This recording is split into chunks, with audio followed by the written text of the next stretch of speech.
berjaya ketika semua suara membara. Hal ini mengingatkan kita bahwa kemajuan sebuah bangsa tidak bisa dicapai dengan hanya mengandalkan sebagian dari potensinya. Assalamualaikum warahmatullahi wabarakatuh. Salam sejahtera bagi kita semua. Salam Om Swastiastu, Namo Buddhaya. Dewan Juri yang arif dan budiman, perkenalkan saya Tera Sofi Kusnia sebagai pembicara pertama yang akan menyampaikan argumentasi dengan menggabungkan aspek filosofis dan sosiologis. Adapun pembicara kedua kami Dewi Nurulaili yang akan memperkuat argumen dengan data empiris, serta pembicara ketiga kami Dewi Wahyuni yang akan menyampaikan solusi.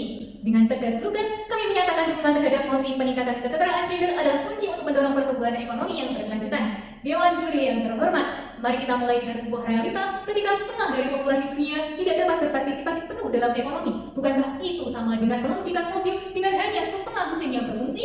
WHO telah menegaskan bahwa kesetaraan gender bukan sekedar konsep abstrak, melainkan hak fundamental setiap individu untuk memiliki akses yang sama dalam segala aspek kehidupan, terlepas dari jenis kelamin mereka. Di Indonesia sendiri, meskipun telah ada instruksi Presiden nomor 9 tahun 2000 tentang pengarusamaan gender, implementasinya masih terhambat oleh berbagai faktor struktural dan budaya. Data dari BPS menunjukkan bahwa tingkat partisipasi angkatan kerja perempuan hanya 53%, jauh di bawah laki-laki yang 82%. Kesenjangan ini bukan hanya masalah sosial, tetapi juga kerugian ekonomi yang signifikan. Studi dari NGI mengestimasi bahwa Indonesia dapat menambah 135 miliar dolar Amerika pada GDP tahunnya pada 2025 jika tingkat partisipasi perempuan dalam ekonomi dapat ditingkatkan setara dengan laki-laki. Dewan Juri yang terhormat, dapat dibayangkan potensi pertumbuhan ekonomi yang terbuang hanya karena kita belum melibatkan kesempatan yang setara.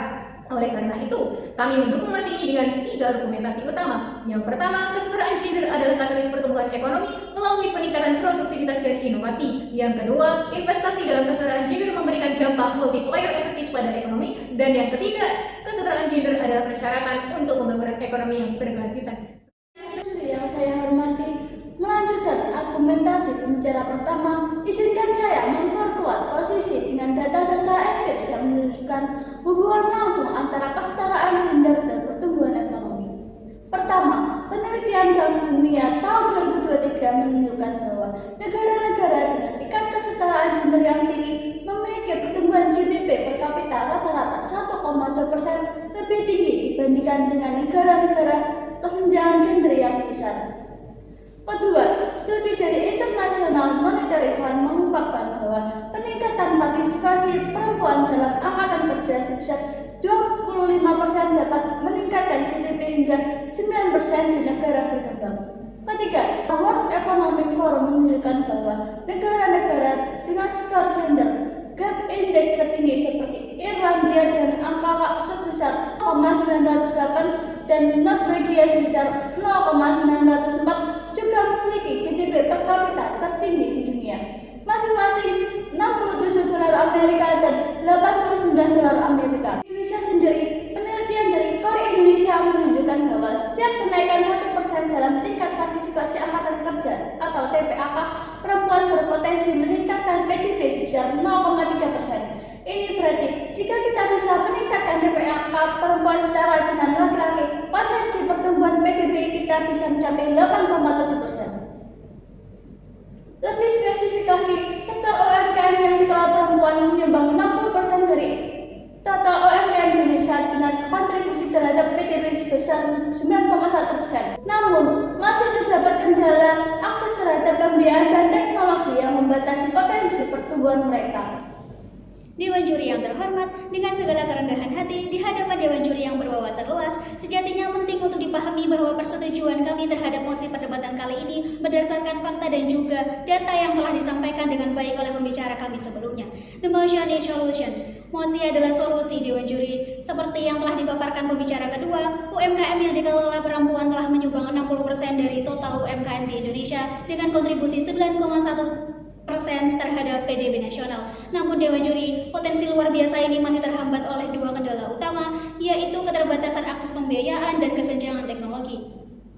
Maka dari itu, kami menawarkan 2 solusi yang efektif Dewan Juri. Pertama, untuk mengatasi kendala pembiayaan, kami mengusulkan program akses keuangan inklusif yang mencakup kredit usaha rakyat khusus perempuan dengan bunga ringan 3% per tahun dengan persyaratan sederhana berupa KTP dan proposal usaha dengan masa tenggat pembayaran 6 bulan di awal usaha, pendampingan keuangan gratis selama masa kredit untuk menjaga kesehatan usaha, serta skema pembiayaan alternatif melalui kemitraan dengan platform crowdfunding dan P2P lending. Untuk mengatasi kesenjangan teknologi, kami menawarkan program Digital UMKM yang meliputi pelatihan gratis digital marketing dan e-commerce dengan pendampingan intensif selama 3 bulan, bantuan pembuatan website dan toko online lengkap dengan foto produk profesional, subsidi paket internet terjangkau bagi pelaku UMKM, serta akses ke marketplace premium dengan biaya layanan yang lebih rendah. Kedua solusi ini bukan hanya sekedar konsep Dewan Juri. Program serupa telah berhasil diterapkan di beberapa daerah pilot project. Di Yogyakarta misalnya, UMKM perempuan yang mengikuti program serupa mencatat peningkatan omset rata-rata 40% dalam 6 bulan pertama. Dengan implementasi kedua solusi ini secara nasional, kita bukan hanya membuka kunci potensi UMKM perempuan, tetapi juga membangun fondasi ekonomi yang lebih kuat dan inklusif untuk Indonesia. Dewan Juri yang kami muliakan, izinkan kami menutup perdebatan ini dengan menegaskan 3 poin kunci yang telah kami paparkan. Pertama, data empiris membuktikan bahwa kesetaraan gender bukan sekedar isu moral, tetapi penggerak nyata pertumbuhan ekonomi. Kedua, potensi peningkatan PDB Indonesia sebesar 8,7% menanti jika kita bisa mewujudkan kesetaraan gender dalam angkatan kerja. Ketiga, solusi konkret yang kami tawarkan melalui program akses keuangan inklusif dan digital UMKM telah terbukti efektif dengan peningkatan omset hingga 40% dalam pilot project. Dewan Juri yang bijaksana, ketika kita memberdayakan seluruh potensi bangsa tanpa memandang gender, kita tidak hanya menciptakan keadilan tetapi membangun fondasi ekonomi yang lebih kuat untuk Indonesia. Terima kasih. Wassalamualaikum warahmatullahi wabarakatuh.